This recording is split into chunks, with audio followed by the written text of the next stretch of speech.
வாழ்க வளமுடன். அனைவருக்கும் சிவகரின் அன்பான வணக்கம். இந்த வீடியோவில் எதை பற்றி பார்க்க போகிறோம்னா, நிஃப்டி மற்றும் பேங்க் நிஃப்டி அடுத்த நகர் எப்படின்னு பார்ப்போம். அதுக்கு முன்னாடி சப்ஸ்கிரைப் பண்ணிங்க. வீடியோ பிடிச்சிருந்து லைக் பண்ணுங்கள், ஷேர் பண்ணுங்கள், கமெண்ட் பண்ணுங்கள். உடனுக்குடன் அப்டேட்டுக்கு டெலகிராம் லிங்க் டிஸ்கிரிப்ஷனுக்கு ஜாயின் பண்ணிங்க. சரி, வாங்க வீடியோக்குள்ளே போவோம். ஃபஸ்ட்டு நம்ம என்ன சொல்லியிருந்தோம் நடந்து பார்ப்போம்.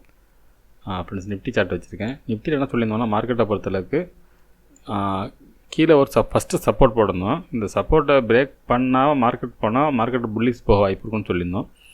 அது எவ்வளோ தூரம் போக வாய்ப்புன்னு பார்த்தோம்னா, நம்ம வந்து இந்த ஒரு ட்ரெண்ட் லைன் பிளாக் கலரில் போட்டுருவோம். பார்த்தீங்கன்னா தெரியும், இந்த ரேஞ்ச் வரைக்கும் இந்த 600 பிரேக் பண்ணி இந்த ரேஞ்ச் வரைக்கும் போகிறதுக்கான வாய்ப்பு அப்படிங்கிறத கொடுத்துருந்தோம். இல்லைன்னா இந்த பிரேக் பண்ணாலும் 700 அப்படி தான் நம்ம டார்கெட்டாக தான் எதிர்பார்த்தோம்.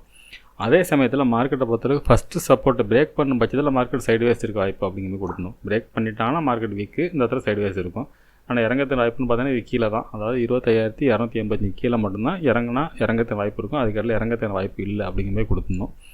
நம்ம சொல்லியிருந்த மாதிரி பார்த்திங்கன்னா, மார்க்கெட்டை பொறுத்தளவுக்கு இந்த ஃபஸ்ட்டு சப்போர்ட்டை பிரேக் பண்ணல, அது தொடவும் இல்லை. அந்த இடத்துலேருந்து மார்க்கெட் வந்து அப்சைடு தான், ஒரு நல்ல மூமெண்ட்ஸ். அப்புறம் ஒரு இறக்கம், இது ஏன் நடந்ததுன்னு தெரியல. அப்போ திருப்பி அதை ரெக்கவர் பண்ணி பாடிட்டாங்க. சரி, ஓகே, பேங்க் நிஃப்டி பார்ப்போம். ஃப்ரெண்ட்ஸ், பேங்க் நிஃப்டி வச்சுருக்கேன். நம்ம பேங்க் நிஃப்டிலேருந்து எல்லோ ஜோன் போட்டிருந்தோம். இந்த எல்லோ ஜோனில் சப்போர்ட் எடுத்தால் மார்க்கெட் அப்சைடு போக வாய்ப்பு அப்படிங்கும்போது கொடுத்தோம். எல்லோ ஜோனை பிரேக் பண்ணால் மட்டும்தான் மார்க்கெட் இறங்க வாய்ப்பு. அதுவும் சடனாக இறங்கிறது வாய்ப்பு இல்லை. இறங்கினாலும் இந்த 52,622 சப்போர்ட் எடுத்து மார்க்கெட் மேலே போக வாய்ப்பும் உண்டு. இதை பிரேக் பண்ணால் அடுத்த ஃபாலுங்க சொல்லி நானும் எல்லோ ஜோனுங்கிறது ஸ்ட்ராங்கான இடம். இதுலேருந்து மார்க்கெட் அப்சைடு தான் போக வாய்ப்பு அப்படின்னு கொடுத்துருந்தோம். நம்ம கொடுத்துருந்த ரேஞ்சு பார்த்திங்கன்னா 53,500 பிரேக் பண்ண பட்சத்தில் மார்க்கெட்டை பார்த்து 54,000 போகிறது வாய்ப்பு அப்படிங்கும்போது கொடுத்துருந்தோம். ஆனால் மார்க்கெட்டை பார்த்தாலும் எதிர்பார்த்த மாதிரி, ஆனால் இந்த எல்லோ ஜோனும் தொடாமலே மார்க்கெட் போயிடுச்சு. ஏன்னா இந்த இடம் தொட்டாலே வீக்கு தான். மார்க்கெட்டை பொறுத்தளவுக்கு நிஃப்டியும் அப்படி தான். ஒரு இடத்த சொல்லியிருந்தோம், அது பிரேக் பண்ணிட்டாலே மார்க்கெட் வீக்கு தான். அப்போ ஸ்ட்ராங் மார்க்கெட்னால் நம்ம இது தொடாமல் போகிறது தான் பெஸ்ட்டு. அதுமாரி மார்க்கெட் வந்து நல்ல ஒரு மூமெண்ட்ஸ் கொடுத்து ஒரு இறக்கம் பார்த்திங்கன்னா கிட்டத்தட்ட 600லேருந்து 700 நெருக்கி 700 போயிட்டு, அதாவது 53,700லேருந்து பார்த்திங்கன்னா 53,000 திருப்பி வந்துட்டு மறுபடியும் பார்த்திங்கன்னா ரெக்கவரி பண்ணி 1000 பாயிண்ட்ஸ் போணுச்சு மார்க்கெட். சரி, ஓகே ஃப்ரெண்ட்ஸ், நாளைக்கு என்ன நடக்க வாய்ப்பு, திங்கக்கிழமை என்ன நடக்க வாய்ப்புன்னு பார்ப்போம். அதுக்கு முன்னாடி இந்த வார கேண்டிலையும் பார்த்துட்டு பார்ப்போம் ஃப்ரெண்ட்ஸ். சரி, ஓகே, இப்போ நம்ம நிஃப்டி சார்ட்டில் அழிச்சிட்டு வீக்லி பார்ப்போம். ஃப்ரெண்ட்ஸ், நிஃப்டி வச்சுருக்கேன். ஃபஸ்ட்டு ரிமூவ் பண்ணிவிடுவோம். இப்போ வீக்லி கேண்டில். ஃப்ரெண்ட்ஸ், பார்த்தீங்கன்னா வீக்லி கேண்டில் வச்சுருக்கேன்.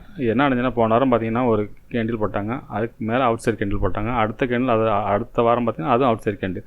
இந்த கேண்டில் பார்த்திங்கன்னா இன்சைடுக்கு மேலே அடுத்தடுத்து மேலேயும் கீழேயும் பிரேக்கு அந்தமாதிரி அடைஞ்சு, இந்த கேண்டில் மட்டும் இந்த வாரம் பிரேக் அவுட் நடந்து ஒரு நல்ல மூவ்மெண்ட்ஸ் கொடுத்து பிரேக் அவுட்டில் இருக்குது. இதுபடி பார்த்தா மார்க்கெட் அப்சைடு போகிறதுக்கான வாய்ப்பு அதிகம். இன்னும் அடுத்தடுத்து ஒரு பெரிய ராலி தான் இருக்க மாதிரி தான் இண்டிகேட் பண்ணுது. இந்த செட்டப் பார்த்தா இண்டிகேட் அந்த மாதிரி இருக்குது. ஆனால் இந்த பேட்டர்னை பார்த்தா ஒரு ட்ரெண்ட் லைனில் இருக்க மாதிரி தெரியுது. வரைஞ்சி பார்த்துருவோம். அது பிரேக் பண்ணியிருந்தால் தான் மார்க்கெட் மேலே போக வாய்ப்பு இருக்கும். அப்படி இல்லைன்னா அந்த இடத்துல இறங்க தான் வாய்ப்பாக இருக்கும். சாரி ஃப்ரெண்ட்ஸ், கரெக்டாக பார்த்தீங்கன்னா அந்த ட்ரெண்ட் லைனில் தான் முட்டி நிப்பாட்டிடுறாங்க. நாளைய மார்க்கெட் வந்து இது பிரேக் பண்ணணும். அதாவது இந்த 25,850 மேலே இந்த அடுத்த கேண்டில் இப்போ 1000 மேலே இருந்தால் மட்டும் அடுத்தது பார்த்திங்கன்னா ஒரு பெரிய மூவ்மெண்ட்ஸ் இருக்க வாய்ப்பு இருக்கும் மார்க்கெட்டை பொறுத்தளவுக்கு. அப்படின்னா வீக்லி படி பார்த்திங்கன்னா ட்ரெண்ட் லைனில் தான் நிற்கிது. இதை பிரேக் பண்ணால் மட்டும் தான் வீக்லி படி மேலே போக வாய்ப்பாக இருக்கும். இப்போ டே கேண்டில் பார்ப்போம். ஃப்ரெண்ட்ஸ், டே கேண்டில் வச்சுருக்கேன். டே கேண்டில் இருந்தாலும் அதை மாற்றிருக்கேன். இப்போ பார்த்திங்கன்னா டே கேண்டில் செட்டப் படி பார்த்திங்கனாலும் அதுவும் கரெக்டாக அந்த அதில் தான் நிப்பாட்டிருக்காங்க. மார்க்கெட்டை பொறுத்தளவுக்கு கரெக்டாக அந்த ரேஞ்சில் தான் நின்றுருக்கு. நாளைய பொறுத்தளவுக்கு இந்த ஹையை பிரேக் பண்ணி அடுத்த போட்டால் மட்டும் தான் மேலே போக வாய்ப்பு இருக்கும். இல்லைனா ஒரு சின்ன இறக்கம் கொடுத்து இந்த ஹை இருக்குது பாருங்கள், நேற்றோட ஹை, இந்த ரேஞ்சுக்குள்ளே சைடுவேஸ் இருந்து அதுக்கப்புறம் எந்த டைரெக்ஷனில் போகிறதுங்கிறது மார்க்கெட் முடிவு பண்ண வாய்ப்பு இருக்கும். அப்போ திங்கக்கிழமை மார்க்கெட்டை பொறுத்தளவுக்கு ஒரு வால்டைல் மார்க்கெட் இருக்கும். அந்த ஹையையும் பிரேக் பண்ணாது, ஆனால் இந்த லோவும் பிரேக் பண்ணாது. மிடில் இந்த ரேஞ்சுக்குள்ளே இருக்கிறதுக்கான வாய்ப்பு அதிகம். இது டே கேண்டில் செட்டப் படி. சரி, ஓகே, 15 மினிட்ஸில் பார்ப்போம் என்ன நடக்க வாய்ப்புன்னு. ஃப்ரெண்ட்ஸ், 15 மினிட்ஸில் வச்சுருக்கேன். இப்போ பார்த்தோம்னா ஃபஸ்ட்டு ரெசிஸ்டன்ஸ்னு பார்த்தோம்னா 25,849 இன்றைக்கி போன ஹை. அதுக்கடுத்து 29,900 ரவுண்ட் ஃபிகருக்காக போட்டிருக்கோம். அதுக்கடுத்து 26,000 ரவுண்ட் ஃபிகர் போட்டிருக்கோம். சப்போர்ட்னு எடுத்துட்டோம்னா 25,695 அப்படிங்கிறது ஃபஸ்ட்டு சப்போர்ட் இருக்கும். அதுக்கடுத்து பார்த்திங்கன்னா 25,640, அதுக்கடுத்து 25,487 இந்த சடன் ஃபால் ஆனிச்சு அதோட லோ. அதுக்கடுத்து பார்த்திங்கன்னா நேற்றோட லோ 25,376. சரி, ஓகே, இது என்ன மாதிரி மூவ்மெண்ட்ஸ் இருக்குது வாய்ப்புன்னு பார்த்தோம்னா, என்னோடய பாயிண்ட் ஆஃப் வியூவில் இந்த 25,695ங்கிற இந்த ஃபஸ்ட்டு சப்போர்ட்டை பிரேக் பண்ணாமல் இருக்க வரைக்கும் மார்க்கெட் வீக்குன்னு சொல்ல முடியாது. அது வரைக்கும் ஸ்ட்ராங்கு தான் இந்த இடம் இருக்க வரைக்கும். ஆனால் என்னோடய பாயிண்ட் ஆஃப் வியூவில் அது ஸ்ட்ராங்காக இருந்தாலும் நாளைய மார்க்கெட்டை பொறுத்தளவுக்கு இந்த ரேஞ்சுக்குள்ளே தான் இருக்கும். அதாவது 900க்கும் இந்த 650 700 இந்த ரேஞ்சுக்குள்ளே இது 200 பாயிண்ட்ஸ் இருக்கும். இந்த ரேஞ்சுக்குள்ளே மூவ்மெண்ட்ஸ் கொடுக்கும்னு நினைக்கிறேன். ஏன்னா இதை அவ்வளோ சீக்கிரம் 900 பிரேக் பண்ணுறது சிரமம். ஏன்னா இந்த ட்ரெண்ட்லேயே நம்ம பார்த்துருந்தோம்னா டேலையும் வீக்லியும் அது பிரேக் பண்ணால் அடுத்து நம்ம புல்லிஸ் எதிர்பார்க்கலாம். அப்போ இந்த இடத்துல ஒரு சைட் வேஸ் போட்டு ஒரு ஸ்பின்னிங் டாப் கேண்டில் போட்டு இந்த ஹையும் லோவும் கனெக்ட் பண்ணிட்டு ரெண்டு வந்துட்டு மிடில் முடிச்சாங்கன்னா ஒரு ஸ்பின்னிங் டாப் கேண்டில் மாரி வரும். அதுக்கப்புறம் தான் அந்த ஹையை பிரேக் பண்ண மேலே போகும், இல்லை லோ பிரேக் பண்ணால் ஃபாலாக வாய்ப்பு இருக்கும். அந்த மாதிரி செட்டப் போடுறதுக்கான வாய்ப்பு தான் திங்கக்கிழமையை பொறுத்தளவுக்கு அதிகம் ஃப்ரெண்ட்ஸ். என்னோடய பாயிண்ட் ஆஃப் வியூவில் மார்க்கெட் இந்த ரேஞ்சுக்குள்ளே தான் இருக்க வாய்ப்பாக இருக்கும். அதே சமயத்தில் இந்த 25,640 கீழே இருக்கும் பட்சத்தில் இறங்கிறதுக்கான வாய்ப்பு அதிகம் ஃப்ரெண்ட்ஸ். இதுக்கு கீழே ஃப்ரெண்ட்ஸ் 25,640 கீழே வீக் அப்படி வச்சுப்போம். இதுக்கு கீழே தான் இறங்கிறதுக்கான வாய்ப்பு. அந்த பஸ்ஸு சப்போர்ட்டோ கிடையாது. இதை பிரேக் பண்ணால் நேற்றோட லோவுக்கு வரதுக்கான வாய்ப்பு உண்டு. ஆனால் என்னோடய பாயிண்ட் ஆஃப் வியூவில் மார்க்கெட்டை பொறுத்தளவுக்கு இந்த ரேஞ்சுக்குள்ளே ஒரு சைட்வேஸ்னு சொல்ல முடியாது. ஒரு நல்ல 850க்கும் 650 கிட்டத்தட்ட 700க்கும் 900க்கும் பார்த்தோம்னா 200 பாயிண்ட்ஸு மூமெண்ட்ஸ் இருக்க வாய்ப்பு இருக்கும். அப்ஸு மேலே எங்கேயுமே பெரிய மூமெண்ட்ஸோட இருக்க வாய்ப்பு அதிகம் ஃப்ரெண்ட்ஸ். சரி, ஓகே, பேங்க் நிஃப்டி பார்ப்போம் ஃப்ரெண்ட்ஸ். பேங்க் நிஃப்டி வச்சுருக்கேன், ஃபஸ்ட் எழுத்து ரிமூவ் பண்ணிவிடுவோம். இப்போ வீக்லி ஃப்ரெண்ட்ஸ் வீக்லி கேண்டில் வச்சுருக்கேன். அது இதுவும் நிஃப்டி மாதிரி தான் பார்த்தீங்கன்னா அவுட் சைட் கேண்டில் போட்டு அடுத்தது பார்த்தீங்கன்னா பிரேக் கொடுத்துருக்காங்க. இப்போ அந்த ஆல் டைம் ஹைக்கு பிரேக் பண்ணி மேலே தான் க்ளோசிங்கே இருக்குது. மார்க்கெட்டை பொறுத்தளவுக்கு க்ளோசிங்கே மேலே வச்சுருக்காங்க இந்த ஆல் டைம் ஹைக்கு மேலே. சரி, ஓகே, இது என்ன மாதிரி வாய்ப்புன்னு பார்த்தோம்னா இதில் என்ன ட்ரெண்ட் இருக்குன்னு பார்த்தோம்னா மார்க்கெட்டை பொறுத்தளவுக்கு நம்ம இப்படி போடலாம், இல்லைன்னா இந்த ரேஞ்சு கூட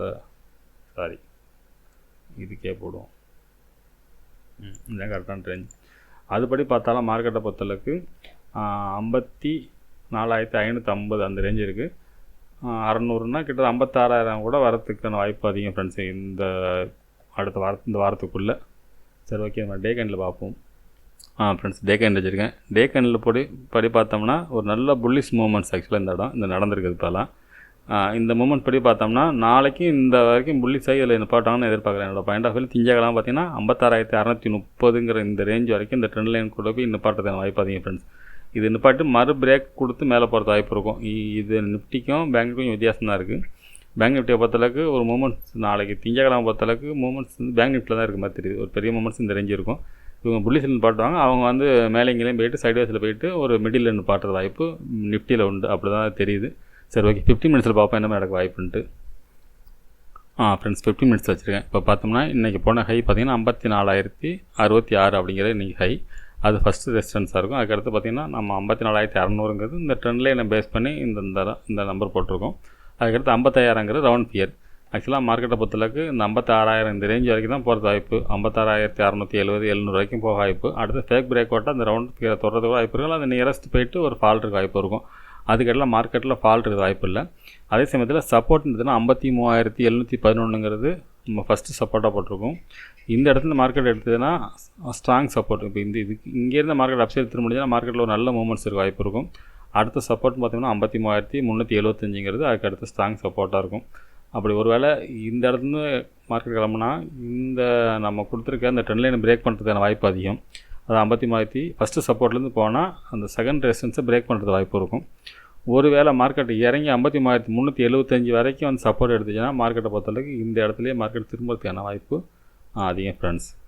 அதை நம்ம மூமெண்ட்ஸாகவே போட்டுருவோம். இப்படி தொட்டு போனால் இது பிரேக் பண்ணுறதுக்கு வாய்ப்பு உண்டு. அதனால் பிரேக் பண்ணி போட்டிருக்கேன். இல்லை மார்க்கெட்டை பொறுத்தளவுக்கு இந்த லொக்கேஷன்லேருந்து மார்க்கெட் இறங்கி இந்த ரேஞ்ச் வரைக்கும் வந்துச்சுன்னா இதிலே நின்றுடும், இதோட ஸ்டாப் ஆகிடும். அதுக்கான அறிகுறி தான் தெரியுது. ஆனால் அந்த 55,000 தாண்டினா தான் அடுத்து சொல்லலாம். அந்த 55,000 ரவுண்ட் ஃபிகரில் போகிறப்ப நிச்சயம் ஒரு செல்லிங் இருக்கும். நம்ம அதை அடுத்த நாள் பார்த்துப்போம். திங்கக்கிழமை மார்க்கெட்டை பொறுத்தளவுக்கு இந்த ரேஞ்ச் இருக்க தான் வாய்ப்பு ஃப்ரெண்ட்ஸ் அதிகம். எப்போ மார்க்கெட் வீக்குன்னு பார்த்தோம்னா அது இன்னும் இந்த ரேஞ்சில் இறங்கினா தான் கீழே வரும். கிட்டத்தட்ட 52,000 கீழே போனால் தான் இறங்க வாய்ப்பு. ஆனால் என்னோடய பாயிண்ட் ஆஃப் இறங்க வாய்ப்பு இல்லாமல் கீழே உள்ளதுக்கு பெருசாக நான் போடலை. சரி, ஓகே ஃப்ரெண்ட்ஸ், அடுத்த வீடியோவில் சந்திப்போம். நன்றி, வணக்கம்.